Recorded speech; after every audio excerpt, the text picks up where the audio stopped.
الحمدللہ رب العالمین والعاقبۃ للمتقین والصلاۃ والسلام علی رسول اللہ۔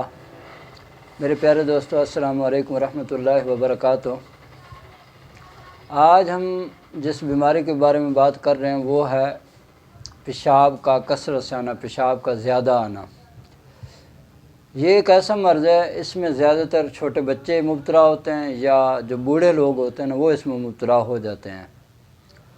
اور یہ ضروری بھی نہیں ہے کہ یہی دو قسم کے لوگ مبتلا ہوتے ہیں، اس میں نوجوان بھی ہو سکتے ہیں۔ اچھا، یہ جو پیشاب ہے یہ دو وجوہات، دو وجہ سے یعنی کہ زیادہ آتا ہے۔ ایک پیشاب مقدار میں زیادہ آتا ہے، یعنی کہ بہت زیادہ آتا ہے، یعنی کہ ایک پاؤ کے قریب آ گیا، اس طرح زیادہ آتا ہے مقدار میں، لیکن اس کی رنگت جو ہے نا پانی کی طرح ہوتی ہے، سفید ہوتی ہے۔ اور ایک جو پیشاب ہے وہ ہوتا ہے یلو کلر کا، وہ بھی بار بار آتا ہے، لیکن اس کی نشانی یہ ہے کہ اس میں جلن ہوتی ہے، پیشاب میں جلن ہوتی ہے اور قطرے رک جاتے ہیں۔ جو قطرہ رک جاتا ہے وہ بڑا پریشان کرتا ہے، اور مریض جو ہوتا ہے وہ یہ سمجھتا ہے کہ ابھی میرا مثانہ خالی نہیں ہوا، وہ پھر جاتا ہے لیٹرین میں، وہاں جا کے بیٹھ کے زور لگا رہا ہوتا ہے، پھر 2-3 قطرے خارج ہوتے ہیں، اس کے بعد ابھی لیٹا ہی ہوتا ہے، پھر پیشاب کی اس کو وہ ہوتی ہے۔ تو یہ دو قسم کے ہیں، تو انشاءاللہ ہم دونوں قسم کے بارے میں بات کر رہے ہیں۔ تو جو لوگ یعنی کہ جن کے مثانوں میں ٹھنڈک آ جاتی ہے، مثانے میں ٹھنڈک ہوتی ہے، مثانہ انتہائی کمزور ہو جاتا ہے، یعنی وہ پیشاب کو بیچارے روک ہی نہیں پاتے۔ بعض بچے میں نے ایسے دیکھے ہیں کہ وہ رات کو سوتے ہیں تو صبح جب اٹھتے ہیں تو انہوں نے پیشاب کیا ہوتا ہے بستر کے اوپر، تو ان کو پتہ ہی نہیں چلتا۔ حالانکہ ہوتا یہ ان کو ایسے محسوس ہوتا ہے جیسے وہ اٹھے ہیں اور اٹھ کے واش روم میں گئے ہیں اور وہاں پیشاب کر رہے ہیں، حالانکہ کر وہ چارپائی پہ رہتے ہیں۔ اور اس میں ضروری نہیں کہ چھوٹے بچے، اس میں بڑے بڑے، کم از کم میرے پاس ایسے بھی وہ آئے ہیں جن کی عمر 22 سال تھی، 25 سال کے قریب تھی۔ وہ بھی میرے پاس ایک نوجوان آیا کہ حکیم صاحب مجھے جو ہے نا یہ بیماری، اور میں بڑا ہی پریشان ہوں، نہ میں کہیں مہمان ہو سکتا ہوں، نہ میں کہیں جا سکتا ہوں، بس میں ہمیشہ گھر ہی رہتا ہوں، مجھے بڑی شرمندگی ہوتی ہے، میں کسی جگہ پہ بھی نہیں جا سکتا، تو میرے لیے یہ بڑی پریشانی ہے۔ تو میں نے جب اس کے نبض شبض چیک کی تو وہ اعصابی عضلات تحریک میں مبتلا تھا، اور اس کو خواب آتے تھے کہ وہ واش روم میں جا رہا ہے اور وہ وہاں جا کے جو ہے وہ پیشاب کر رہا ہے، لیکن ہوتا یہ ہے کہ وہ چارپائی پہ پیشاب کر دیتا ہے، بستر پہ پیشاب کر دیتا ہے۔ تو یہ جو ایک مرض ہے، تو اس کے لیے جو ہے جو ہم نسخہ جات استعمال کرواتے ہیں، جو ہمارے پاس اگر کوئی آ جاتا ہے تو ان کے لیے آپ جو ہے نا یہ والا نسخہ ان کو استعمال کروائیں۔ 4 ملین جو ہے نا یہ آپ ان کو صبح دوپہر شام دیں۔ 4 ملین کا آپ نے 1000 ملی گرام کا کیپسول بھرنا ہے اور صبح دوپہر شام آپ نے دینا ہے۔ اور اس کے بعد آپ نے مجون فلاسفہ جو ہے یہ آپ نے اس کو خالی پیٹ، یعنی صبح نہار منہ آدھی چمچ دینی ہے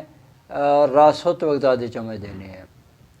اور یہ کم از کم آپ نے 4 ہفتے یہ دوائی دینی ہے۔ انشاءاللہ تعالی آپ دیکھیں گے یہ جو مریض ہے، جو ٹھنڈک کا مریض ہے، جو اعصابی تحریک کا مریض ہے، یہ انشاءاللہ اللہ کو قسم ٹھیک ہو جائے گا۔ اب چلتے ہیں جن کو بار بار پیشاب آتا ہے لیکن پیشاب مقدار میں بہت کم آتا ہے، تھوڑا سا پیشاب آتا ہے، کوئی چند قطرے پھنس جاتے ہیں، پھر پیشاب آتا ہے، پیشاب میں جلن اور ہوتی ہے، یلو کلر کا پیشاب آ رہا ہوتا ہے، یہ گرمی کے مریض ہوتے ہیں۔ تو ان کے لیے جو بہترین نسخہ ہے وہ بھی میں آپ کو بتا رہا ہوں، یعنی پیشاب ہمیشہ، کثرت پیشاب کا آنا یہ ہمیشہ 2 قسم کا ہوتا ہے۔ آپ یہ کہہ سکتے ہیں کثرت پیشاب ہمیشہ دو قسم کے لوگ ہوتے ہیں، اور اس کے 2 ہی وجوہات ہوتے ہیں، ایک گرمی کے، ایک ٹھنڈک کے۔ تو ہم نے جو بات کی ہے وہ پہلے ٹھنڈک والوں کے کی ہے، اب میں جو بات کر رہا ہوں، جو نسخہ دوں گا وہ گرمی والوں کے بارے میں دوں گا نسخہ انشاءاللہ۔ تو جو گرمی کے مریض ہیں وہ گرم چیزیں استعمال کر رہے ہوتے ہیں، چائے کا کثرت سے استعمال کر رہے ہوتے ہیں، گوشت کا کثرت سے استعمال کر رہے ہوتے ہیں، پکوڑے، سموسے، برگر، اس طرح کی چیزیں کھا رہے ہوتے ہیں، تکے کباب کھا رہے ہوتے ہیں، یعنی وہ گرم چیزیں استعمال کر رہے ہوتے ہیں، جس کی وجہ سے ان کا جو جگر ہے وہ ہیٹ اپ ہو جاتا ہے، بہت زیادہ گرمی ہو جاتی ہے، اور جو خون بنتا ہے وہ بھی گرم بنتا ہے، اور یہ جگر کی گرمی مثانے تک پہنچتی ہے، جس کی وجہ سے ایسے مریض کو بار بار پیشاب آ رہا ہوتا ہے۔ اور بعض مریض تو اگر اس میں احتیاط نہ کریں تو وہ سوزاک میں بھی مبتلا ہو جاتے ہیں، تو سوزاک کا علاج کرنا پھر تھوڑا سا مشکل ہو جاتا ہے، لہٰذا شروع میں اس کو کور کر لیں تو بہت بہترین ہے۔ تو اس کے لیے جو بہترین نسخہ ہے نا وہ میں آپ کو لکھوا رہا ہوں، آپ لکھ لیں اور استعمال کریں، انشاءاللہ تعالیٰ فائدہ ہوگا اللہ کے حکم سے۔ تو جناب آپ نے کیا کرنا ہے، تخم کاسنی 50 گرام لینی ہے، کلمی شورہ 30 گرام لینا ہے، جو کھار آپ نے 40 گرام لینا ہے، گل سرخ ایرانی یہ آپ نے 120 گرام لینا ہے۔ آپ نے اس کے انتہائی باریک پاؤڈر بنا لینا ہے، صبح شام چھوٹی آدھی چمچ چائے والی جو ہوتی ہے، چاولوں والی نہیں، چائے والی، وہ آپ نے شربت بزرگ کے ساتھ استعمال کرنی ہے۔ شربت بزرگ سے کیسے، یعنی 1 گلاس آپ پانی کا لیں گے، اس میں 3 چمچ جو ہیں وہ شربت بزرگ کے ڈالیں گے، ٹھیک ہے۔ یہ آپ نے صبح شام استعمال کرنے ہے، چاہے خالی پیٹ استعمال کریں، چاہے آپ اس کو روٹی کے 1 گھنٹے بعد استعمال کریں۔ اور دن کے وقت جو ہے نا یہ خمیرہ گوزمن سادہ ملتا ہے، یہ آپ آدھی چمچ استعمال کریں پانی کے ساتھ، انشاءاللہ تعالیٰ آپ دیکھیں گے تمام امراض یہ ختم ہو جائیں گے۔ میری اللہ سے دعا ہے کہ اللہ تعالیٰ مجھے اور آپ کو پوری دنیا کے تمام مسلمانوں کو صحت والی، سلامتی والی، عافیت والی، برکتوں والی، کامیابی والی زندگی عطا فرمائے، آمین۔ وآخر دعوانا ان الحمد للہ رب العالمین۔